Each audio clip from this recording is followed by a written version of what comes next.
تھوڑی دیر تک خاموش رہا، پھر اس نے توقیر زمن سے اس سپاہی کا نام پوچھا۔ اکبر علی نام ہے اور فی الحال اس کا کوئی پتہ نہیں ہے جناب۔ کیا مطلب؟ فریدی نے کہا۔ افضل خان کی اردلی میں آنے کے بعد سے وہ انہی کے بنگلے میں رہنے لگا تھا اور متعلقین کو گاؤں بھیج دیا تھا، سپاہی نے کہا۔ اتنا اہم آدمی؟ حمید آہستہ سے بولا۔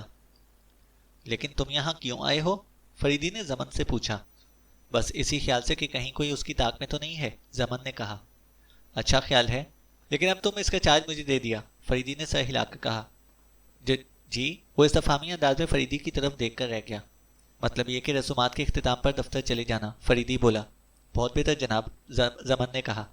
پھر وہ ان کے پاس سے ہٹ کر بھیڑ میں جا ملا اور فریدی نے حمید سے کہا، اب اس پر اس طرح نظر رکھو کہ جیسے یہ اس بھیڑ سے الگ ہو، اسے کہیں لے جا کر پوچھ گچھ کرنا۔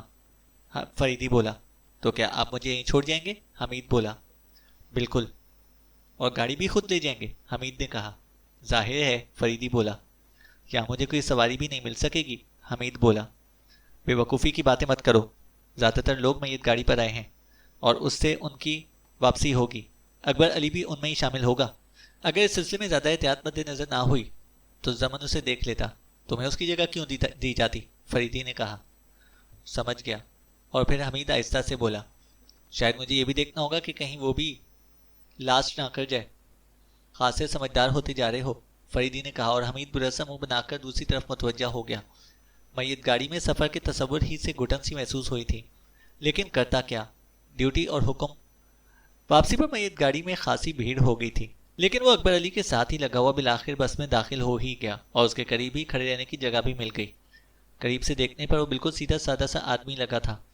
زمن گاڑی پر نہیں دکھائی دیا، حالانکہ وہ ان چاروں کے ساتھ گاڑی پر ہی آیا تھا۔ ہو سکتا ہے فریدی اسے اپنے ساتھ لے گیا ہو، وہ سوچتا اور جھٹکے کھاتا رہا۔ سڑک بہت خراب تھی۔ جھلاہٹ میں وہ اصل مسئلے سے ہٹ کر اس نامعقول سڑک کے بارے میں سوچنے لگا، جو ایئرپورٹ کی بجائے قبرستان کی طرف جاتی تھی۔ بھلا غیر ملکی مہمانوں کو یہاں کے قبرستان سے کیا دلچسپی ہو سکتی ہے کہ اس سڑک کو بھی شیشے کی طرح چمکانے کی کوشش کی جاتی؟ اوہ، کیا حماقت ہے! وہ ایسی فضول باتیں کیوں سوچنے لگا جن سے قومی وقار کو نقصان لگنے کا اندیشہ ہو؟ ہاں تو یہ اکبر علی، اوہ اکبر علی، خیر اکبر علی، وہ طویل سانس لینا ہی چاہتا تھا کہ ایک زبردست جھٹکے کی بنا پر وہ کئی ٹکڑوں میں تقسیم ہو گئے۔ خدا کر کے گاڑی ڈپٹی ڈائریکٹر بھٹی کے بنگلے تک پہنچی۔ لوگ اترے اور حسب دستور فاتحہ خوانی کے لیے ہاتھ اٹھا دیے اور اس کے بعد ایک ایک کر کے رخصت ہو جانے لگے۔ علی بھی ایک طرف کو چل پڑا تھا۔ حمید اس کا تعاقب کرنے لگا، لیکن پھر اس کی روح فنا ہو گئی۔ گویا پھر بس میں سفر کرنا پڑے گا۔ کہاں کی مصیبت پیچھے لگ گئی۔ اکبر علی کی مطلوبہ بس آئی اور وہ اس پر سوار ہو گیا۔ حمید نے بھی اس کی تقلید کی۔ 15-20 منٹ بعد اکبر علی اتر گیا۔ حمید بھی اترا۔ وہ سوچ رہا تھا کہ اب اس قصے کو ختم ہی کر دینا چاہیے۔ اتنے میں اس نے دیکھا کہ اکبر علی ایک چائے خانے میں داخل ہو رہا ہے۔ حمید نے بھی تیزی سے قدم اٹھائے اور اس کے ساتھ ہی چائے خانے میں پہنچا۔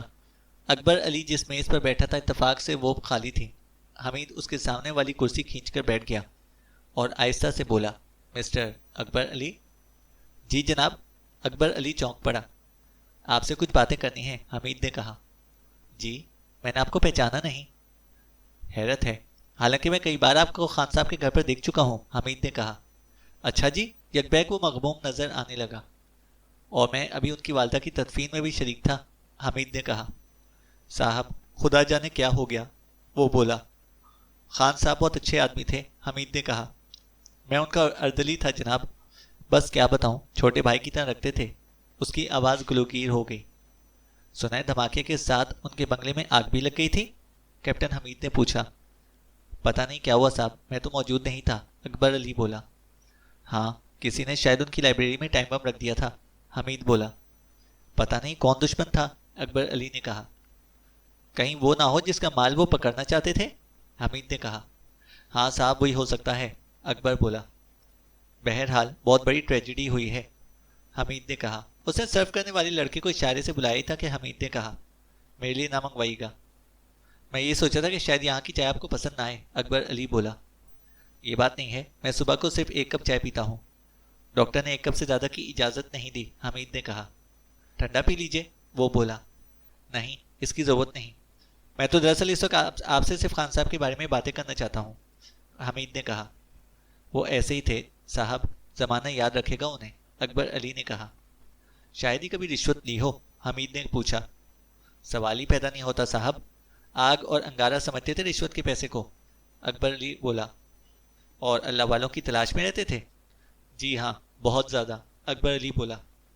ایک بار میں نے شاید ان سے کسی مجذوب کا تذکرہ بھی سنا تھا، حمید بولا۔ ضرور سنا ہوگا صاحب، زیادہ تر اللہ والوں کی باتیں کرتے رہتے تھے، اکبر علی بولا۔ ان کی خدمت بھی کرتے تھے، حمید نے کہا۔ لیکن یہ جملہ شاید ضائع ہی ہوا تھا، کیونکہ اسی وقت اکبر علی سرو کرنے والے لڑکے کو چائے کا آرڈر دینے لگا تھا۔ اس کے چلے جانے کے بعد حمید کی طرف متوجہ ہو کر بولا، جی ہاں۔ لیکن حمید اچھی طرح جانتا تھا کہ اس جی ہاں کے پیچھے کچھ بھی نہیں ہے، یعنی اس نے اس کا آخری جملہ سنا ہی نہیں تھا۔ بڑے کام کے نکلتے ہیں ان اللہ والوں سے، حمید نے کہا۔ جی ہاں صاحب، اور کیا، اکبر علی بولا۔ تم کسی ایسے بابا کو جانتے ہو؟ حمید نے پوچھا۔ جی نہیں، ویسے خان صاحب کے پاس اکثر ایک بابا کو دیکھا ہے، اکبر علی نے کہا۔ میں انہی سے معلوم کرنا چاہتا تھا، لیکن یہ حادثہ پیش آ گیا، حمید بولا۔ کیا آپ کی کوئی ضرورت ہے؟ اکبر علی نے پوچھا۔ ہاں، آج کل ایک ایسی دشواری میں پڑ گیا ہوں جس کا حل کسی طرح بھی مل نہیں پا رہا، حمید بولا۔ خان صاحب کے پاس جنہیں دیکھا تھا موجی بابا کہلاتے ہیں، اکبر علی بولا۔ گھر پر آتے تھے؟ جی ہاں، اکبر بولا۔ پتہ معلوم ہے تو مجھے بتا دو، حمید نے کہا۔ ان کا پتہ تو معلوم نہیں جناب، بس خان صاحب ہی کے پاس آتے جاتے دیکھا تھا، اکبر علی بولا۔ شکل و شبات ہی بتاؤ، شاید کہیں ملاقات ہو جائے، حمید نے کہا۔ بڑی بڑی لال لال آنکھیں ہیں، رنگ گورا، کالی داڑھی، بڑے بڑے بال، ایک دانت سونے کا ہے، کالا لبادہ، ہر وقت ہنستے رہتے ہیں، اس کے باوجود آنکھیں ڈراؤنی سی لگتی ہیں، اکبر علی بولا۔ قد کیسا ہوگا؟ حمید نے پوچھا۔ لمبے ترنگے ہیں، آنکھوں سے معلوم ہوتا ہے کہ بہت طاقتور ہوں گے، اکبر علی بولا۔ اور موجی بابا کہلاتے ہیں، حمید نے کہا۔ صاحب، میں نے تو ایک بار انہیں انگریزی بولتے بھی سنا تھا، اکبر علی بولا۔ تو پڑھے لکھے آدمی معلوم ہوتے ہیں، حمید نے کہا۔ اور کیا جی، بھلا کوئی جاہل انگریزی کیسے بولے گا؟ کاش تم ان کا پتہ بھی جانتے ہوتے، حمید بولا۔ آگے سے وہ کچھ نہ بولا۔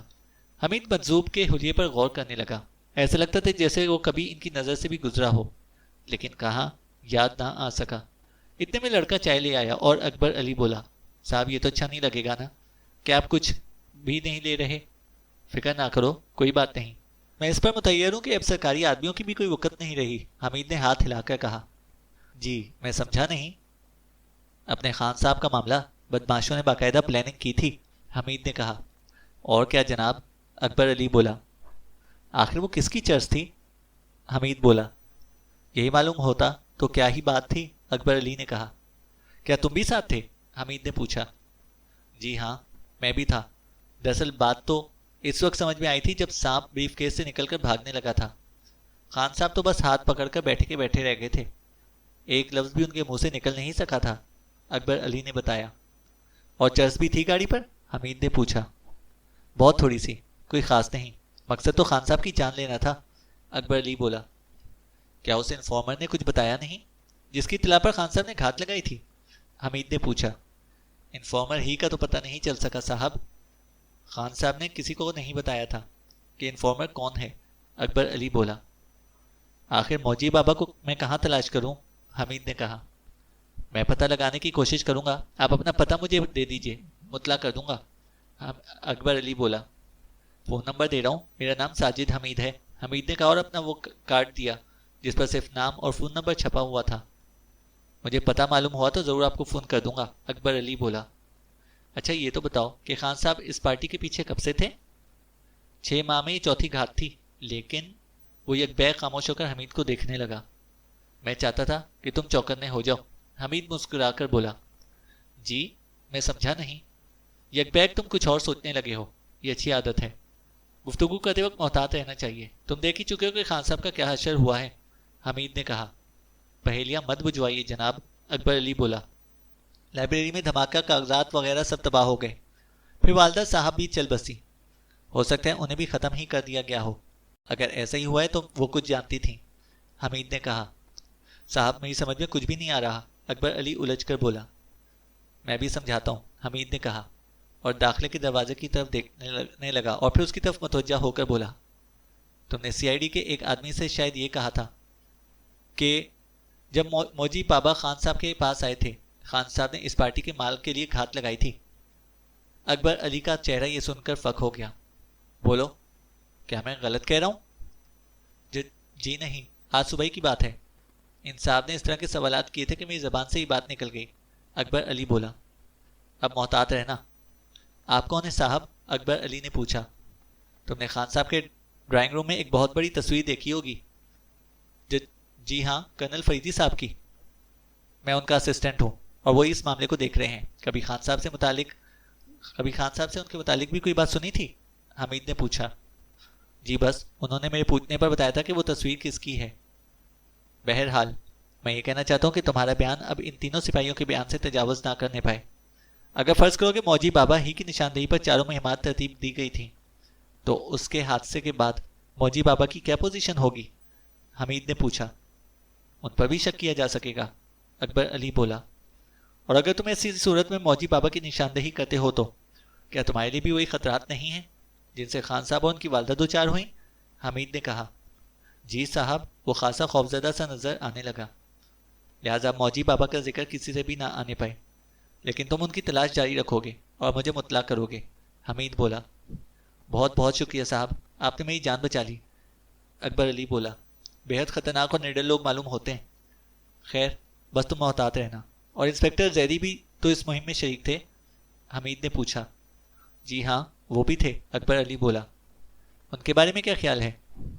میں نہیں سمجھا کہ آپ کیا جاننا چاہتے ہیں ان کے بارے میں، اکبر علی بولا۔ کیا وہ حقیقتاً خان صاحب کے خاص آدمیوں میں سے تھے؟ جی صاحب، میں تو یہ سمجھتا ہوں، اکبر علی بولا۔ اچھا تو میں چلتا ہوں، حمید بولا۔ بہت اچھا جناب، میں آپ کی ہر بات کو یاد رکھوں گا، اکبر علی بولا۔